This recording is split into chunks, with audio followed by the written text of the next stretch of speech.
You know that it's fun to go out, except I never leave my house. I'm either at work or home, and it seems kind of pathetic just drinking alone. So if you got nothing going on, have some drinks with Ron. Hello and welcome to Drinks with Ron. I'm Ron, and this is about to be my drink. Some new Glarus Brewing Company Dancing Man Wheat. I do like pretty much everything I've ever had from the new Glarus Brewing Company. Of course, famous for its spotted cow. Doesn't really distribute outside of Wisconsin, although several bars in New York have been busted serving it. They don't really distribute out of the state. So it's one of our good local ones, and as I said back in February, I've been trying to stick only with Wisconsin beers. That's been my goal. Of course, I have had a couple of relapses in that 3 months since I've made that statement. I drank a lot of Magic Hat number 9, an ale that I really like, and a couple of Shock Tops. But other than that, everything. When we went down to Florida on vacation, I was rocking Liney's 24/7. Summer shandy poolside, cool guy hat on. Yeah, I knew what was going on.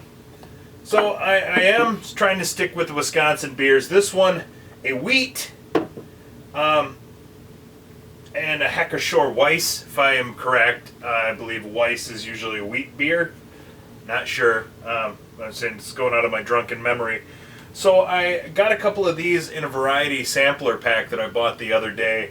Had a good sale on them. $7 for a sixer for a new Glarus. That's a good price. So I got them. Thought, hey, I'll use the Hackershore glass for the Dancing Man Wheat. Seems like a perfect fit. So I pour a frothy glass of the aforementioned Dancing Man and take a big drink out of the Hackershore glass and thought I was having frickin' deja vu. This shit tasted almost spot on for Hackershore. So I was pretty pleased with that. I was like, oh, you can't beat that. Use the Hackershore glass and get basically a Hackershore clone.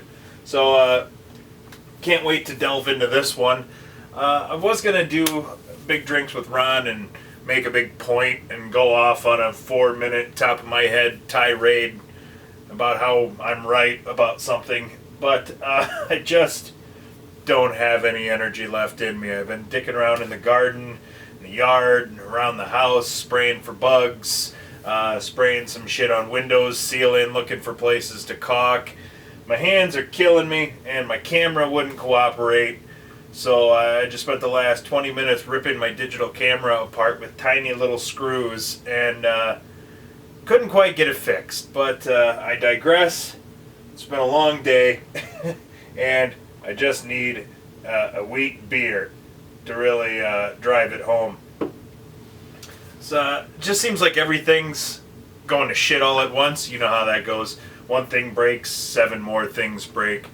So I also have the exhaust on the car that I just bought a few months ago going out. And I did know when I bought the car that that was coming. And the guy who I bought it from is actually going to do all the labor for me, replacing the exhaust front to back.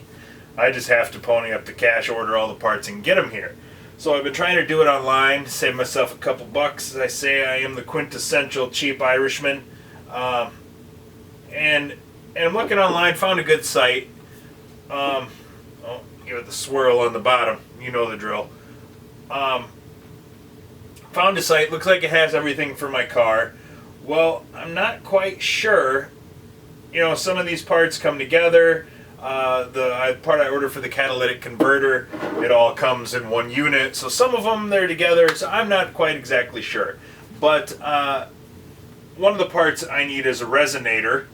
And then I had to Google exactly what a resonator is so that I could figure out if and why I need one. So I did my Google homework. Oh, look at that. Look at the wheat hazing starting to come down from that last bit of pour.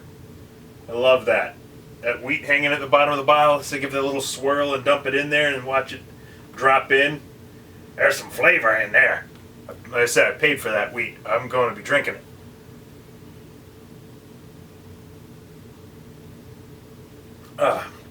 So I'm looking at a resonator, and essentially, long story short, layman's version, dumbed down, simplified. What it is a tube that reflects some of the exhaust around inside the pipe so that the waves bounce. You know, it'll go through, hit this side of the pipe, bounce back, and the reason it'll do that is then when these waves cross each other coming back through, the waves of the same frequency will actually hit each other and cancel each other out. So it's kind of the same basic technology of noise-canceling headphones. Noise-canceling headphones will have a little microphone on the outside, and what it'll do is it will pick up the sound around you, and then it takes kind of like a wave map kind of that sound and removes it from what's playing through your speaker. So it essentially, you know, I say cancels that out. So I got to thinking, and that's when the trouble comes in. I got to thinking, well, gee, all these times I used to have my old cars, I had car stereos with subwoofers and amps and the whole deal. And one thing I've always noticed, when the exhaust goes out, you can't hear the subwoofer. Yes, they're at the low frequency, so they kind of what? Cancel out. You can't hear your sub because the low end on your muffler's so loud, you know, you don't hear it. So I got to thinking, well, essentially, wouldn't that just be a poor man's resonator? Wouldn't I be able to cancel some of the high volume of low frequency rumbling and shaking from my exhaust by putting a 12-inch subwoofer in the trunk of my car and cranking it up real loud until the low-end bass response coming out of the subwoofer hits that noise and cancels it out? Isn't that sound science? I mean, as far as I'm concerned, that's science. So, as I say, poor man's resonator was an excuse to throw a subwoofer in the back of my car and spend all Friday evening rewiring that and getting that hooked up. So, it's been a busy few days. I said I've been doing a lot of little crap with my hands, starting to feel a little calloused and tired, and I'm just kind of generally turning into that get off my lawn cranky old man. So, well-timed wheat beer. Yeah, and I just got this today, the Landry-esque fedora. It's an early Father's Day present, so what the hell, you know? Put it to some use. So I got all my plants in the ground today, sprayed around the outside of the house for bugs, caulked up a couple of windows, got the yard prep, pulled a bunch of weeds, got the yard ready to dump a bunch of mulch in, gonna climb up on the roof tomorrow and deal with the flashing and a bunch of crap that I have no clue what I'm doing with, but damn it, with a stick, I'm gonna cobble this goddamn house together with duct tape and spit if that's what it takes, but this son of a bitch is gonna be sealed up and saving me some money on electricity and heating. Because as the quintessential cheap Irishman, I'm looking to save 4 cents any fucking where I can find it. And if that means finding a identical knockoff of Hacker Shore a little bit cheaper and produced in state, well then hey, I'll save a couple pennies that way. So for Drinks with Ron, this is the new Glarus Dancing Man Wheat. Making the whole day pay off.